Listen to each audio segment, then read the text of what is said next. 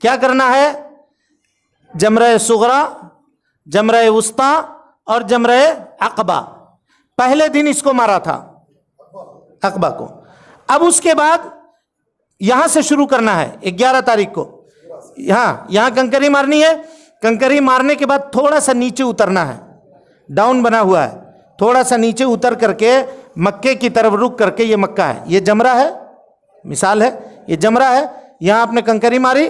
کنکری مارنے کے بعد تھوڑا سا نیچے ایسے وادی میں اترے، اور اترنے کے بعد خانہ کعبہ کی طرف رک کر کے یہاں دعا مانگنی ہے. جو دعا آپ مانگ سکتے ہیں یہ مانگے. جمرہ صغرا اس کو مارنے کے بعد پھر اس کو ماریے، پھر اس کو ماریے دوسرے کو، پھر یہاں نیچے اتر کر کے یہاں دعا کیجئے، اور پھر تیسرے کو ماریے. ساتھ کنکری اللہ اکبر کہا کے ویسی. اب یہاں دعا کرنے کی ضرورت نہیں ہے، یہاں کنکری ماریے اور کنکری مارنے کے بعد نکل جائیے. یہ 11 تاریخ کا کام ہوا.